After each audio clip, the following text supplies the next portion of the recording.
Joined now by the Children's Commissioner for England, Anne Longfield. Well, those youngsters were very shocked. You won't be, though, will you? Because you've seen and experienced this. And I think maybe what we've all forgotten, because we watch our youngsters and see them so clever and savvy about using these kind of technical equipment, we forget that they don't actually get the consequences. They're still children, effectively. Yeah. And whilst they may have many more skills than we do as adults often from the age of 1 or 2 being able to use tablets now, actually they don't have the social and emotional skills or indeed the knowledge of the impact of this or the ability to make those judgments, which is why it's so important that we build in these safeguards. Yeah. It is those safeguards, though, isn't it? How do we police the internet? How do we give them the power to control them? Yeah, I think, you know, there's a lot of discussion about policing and protecting children, but actually this is also about empowering them, because the internet wasn't designed for children, but they're the biggest users, and clearly they've been brought up, they are growing up in an age where it's normal. It's not like us where, you know, like I remember plugging it into the wall and only being able to use the internet when the phone wasn't in use and the like. Now, most teenagers... I remember looking things up in books. Well, who does that now? Most teenagers now have a smartphone. It's more powerful than actually the computers we would have had under our desks probably only about 5 years ago. And actually what young people are saying is that they want to be able to take charge more of the internet, which is why this report today is so important.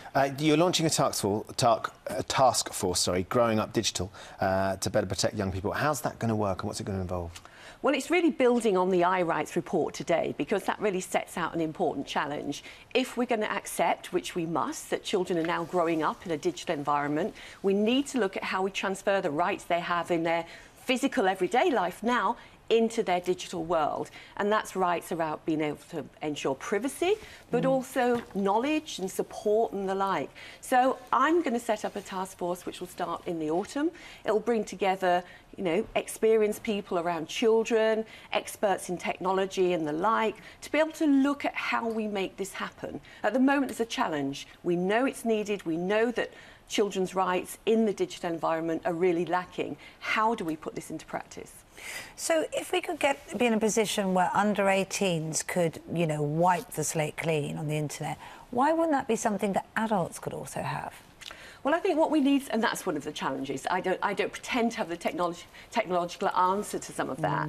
However, what I do know is that when children increasingly put their information online because they are communicating with others, they're not making decisions around what that means for them 20, 30 years in advance. We also know that actually the internet is geared, hardwired, in a very compulsive way. So things like games draw you in, and children just can't make judgments about that. And the thing is, it's not just about technical challenges, is it? It's also about political power, it's about economic power, it's making the companies get control. It's not just about the systems are probably already there to do this, but there isn't the will necessarily from the companies. And releasing that and harnessing that will, which is why it's so good that we've got government backing this today, and companies actually and charities backing this report. So there is a will. This is really important that it's been brought to our attention.